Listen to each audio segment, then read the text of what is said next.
আপনি যখন অন্য কারো সুরে ড্যান্স করবেন তখন আপনার কোনো স্বাধীনতা সক্রিয়তা থাকবে না। এখন চলেন আগে আমরা বুঝি যে অর্ডিন্যান্স জিনিসটা কি, আর এই সরকার গঠন হলো সেটা কি সংবিধানের মধ্যে দিয়ে গঠন হলো কিনা।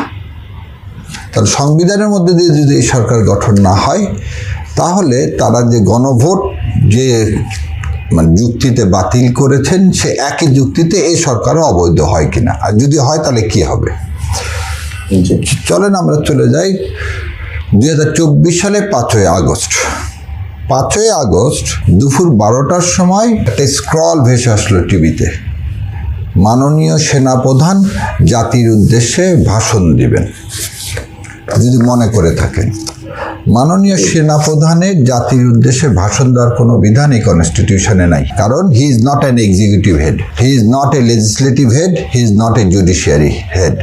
এবং ইভেন আমাদের দেশের মাননীয় সেনাপ্রধান তিনি ডিফেন্স মিনিস্ট্রিরও দায়িত্বে নাই। তাহলে স্ক্রলে আসলো যে সেই সময় যে মাননীয় সেনাপ্রধান বক্তব্য দিবেন, আইদার ওই সময় মনে হচ্ছে যে সেনাপ্রধান হয় ক্ষমতা গ্রহণ করবেন, না হলে কিছু একটা হবে। একটার সময় দেওয়ার কথা 2টার সময়। 2টার সময় যখন সেনাভবনে যখন উনি বক্তব্য দিচ্ছিলেন তখন একদিকে মির্জা ফখরুল সাহেব ছিলেন, জামাত ইসলামের আমির সাহেব ছিলেন এবং অন্যান্য সব রাজনৈতিক দলের মরললেস সবার নেতৃবৃন্দ তার পিছনে দাঁড়িয়েছিলেন। তাহলে এই 2টার সময় 5 তারিখে যে বক্তব্য মাননীয় সেনাপ্রধান দিচ্ছেন সেইটা সমস্ত রাজনৈতিক দলের সম্মতিক্রমে উনি দিলেন।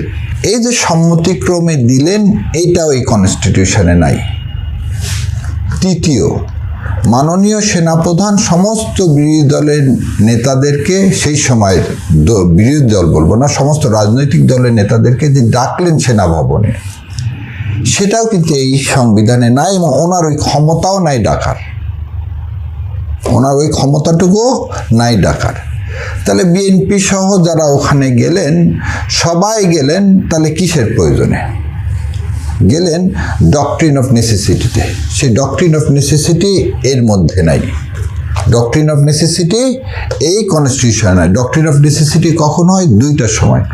একটা সময় হচ্ছে কি পার্লামেন্ট স্ট্যান্ড ডিজলভ, যখন পার্লামেন্ট ডিজলভ থাকে না, অথবা parliament not in session in emergency reason, যে পার্লামেন্টকে কোনোভাবেই সেশন ডাকা সম্ভব না, অথবা পার্লামেন্ট ডিজলভ হয়ে গেছে।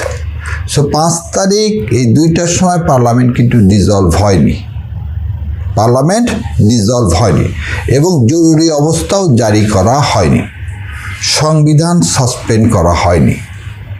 তাহলে এই 3টার কোনোটাই করা হয়নি কিন্তু 2টার সময়।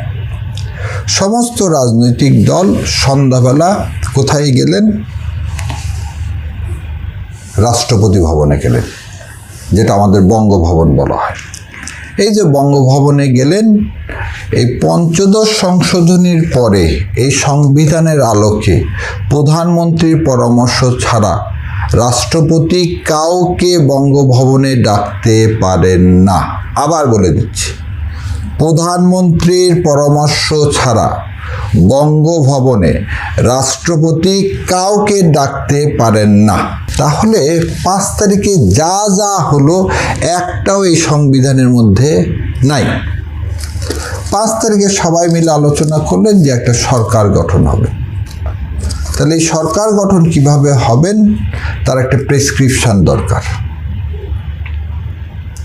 এবং আমি এখানে বলে দিই,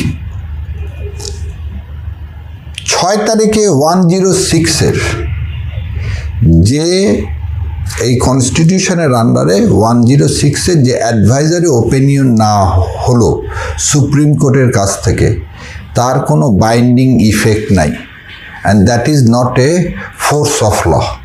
কারণ এখানে বলা আছে এই 106-এর ভাষাটাই হচ্ছে এমন যে এটা একটা উপদেশমূলক, কি দিতে পারেন, একটা উপদেশ দিতে পারেন, সুপ্রিম কোর্টের উপদেষ্টামূলক এখতিয়ার। তাহলে উপদেশমূলক যখন দিবেন, এবং সেটা অবশ্যই হিয়ারিংয়ের মাধ্যমে হতে হবে। আপনারা সবাই জানেন 5 তারিখ বিকাল থেকেই হাইকোর্ট বা সুপ্রিম কোর্টের কোনো জজ সাহেবকে পাওয়া যাচ্ছিল না, এবং জনগণ জনপ্রতিরোধের মুখে মাননীয় প্রধান বিচারপতিও তার বাসভবন প্রস্থান করেন। তাহলে সে বাসভবনে ছিলেন না। আমরা পরবর্তীতে আরেকটা জিনিস দেখলাম, 6 তারিখে অ্যাটর্নি জেনারেল নিয়োগ দেওয়া হলো। এই সংবিধানে প্রধানমন্ত্রীর পরামর্শ ছাড়া অ্যাটর্নি জেনারেল নিয়োগ দেওয়ার কোনো বিধান নাই। কারণ আপনি খেয়াল করে দেখেন 8 তারিখ সন্ধ্যার আগ পর্যন্ত কিন্তু কোনো সরকার বাংলাদেশে নাই। তাহলে 5 তারিখ থেকে 8 তারিখ পর্যন্ত কোনো সরকার নাই। তাহলে রাষ্ট্রপতি এই কনস্টিটিউশনের মধ্যে থেকে অ্যাটর্নি জেনারেলকে নিয়োগ দিতে পারেন না। আর একটা ইম্পর্টেন্ট জিনিস, supreme court is the guardian of the constitution. আমাদের সুপ্রিম কোর্টকে বলা হয়েছে গার্ডিয়ান অব দ্য কনস্টিটিউশন, এবং 3rd শিডিউলে সুপ্রিম কোর্টের জাজদের কি দেওয়া আছে, তারা কি বিচার মানে শপথ নেবেন, সেই শপথটাও এখানে কি করা আছে, ইনকর্পোরেটেড করা আছে। সেই ইনকর্পোরেটেড শপথেও বলা আছে তারা সংবিধানের বাইরে গিয়ে, এই যে বলতেছে আমি প্রধান বিচারপতি নিযুক্ত সশস্ত্র শপথ করিতেছি যে আমি আইন অনুযায়ী বিশ্বস্তের সহিত আমার পদের কর্তব্য পালন করিব, আমি বাংলাদেশের সংবিধান ও আইনের রক্ষক সমর্থন ও নিরাপত্তা বিধান করিব। আবার বলতেছি, আমি বাংলাদেশের সংবিধানের আইনের রক্ষণ সমর্থন ও নিরাপত্তা বিধান করিব।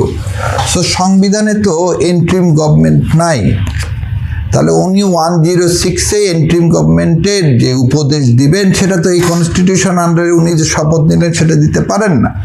তাহলে উনি শপথের ভঙ্গ করবেন। তাহলে সেই কারণেই 106-এর যে তৈরিকৃত, আবার বলে দিচ্ছি, এবং এখানে আমি একটা জিনিস আজকে বলতে চাই, আসিফ নজরুল যেটা স্বীকার করলেন এখন কয়েকদিন আগে, তার একটা ইয়াতে দেখবেন যে উনি 2-3 দিন ধরেই আর মানে বাংলাদেশের সম্মানিত সেনাবাহিনীর কার সাথে ওনার যোগাযোগ আছে সেটা বলেননি, কিন্তু আমি জানি না সেনাবাহিনী এর সাথে জড়িত বলে আমি বিশ্বাস করি না। আসিফ নজরুল সাহেব নিশ্চয়ই রর কারোর সাথে তার জড়িত ছিলেন, এবং রর পরামর্শেই আওয়ামী লীগ যেহেতু চলে গেছেন সেহেতু কিভাবে আওয়ামী লীগকে প্রত্যাবর্তন অথবা ভারতের অনুগত কোনো সরকার প্রতিষ্ঠার লক্ষ্যে তিনি তার পরামর্শে এই আজকে যে আইনমন্ত্রী ওনাকে সেই সময় অ্যাটর্নি জেনারেল হিসাবে নিয়োগ দিলেন। দ্বিতীয় কথা বলে দিই, এইখানে রাষ্ট্রপতির যে ক্ষমতা সংবিধানে প্রধানমন্ত্রীর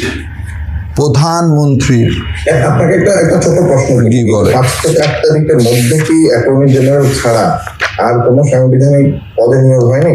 কোনো পদে নিয়োগ হয়নি। আচ্ছা, why attorney general was so important? এইটাই বলতেছে, অ্যাটর্নি জেনারেল নিয়োগ হওয়ার কোনো বিধানই নেই। সরকার হবে তারপর অ্যাটর্নি জেনারেল নিয়োগ হবে। আপনারা যদি খেয়াল করে দেখেন, ইভেন আমাদের সুপ্রিম কোর্টের প্রধান বিচারপতিও নিয়োগ হলেন সরকার হওয়ার পরে, সরকার হওয়ার আগে না। সো যে এজেন্ডা, রয়ের যে এজেন্ডা, এই বাস্তবায়ন করতে গেলে 106-এর এই বুদ্ধিটা তো কে দিলেন?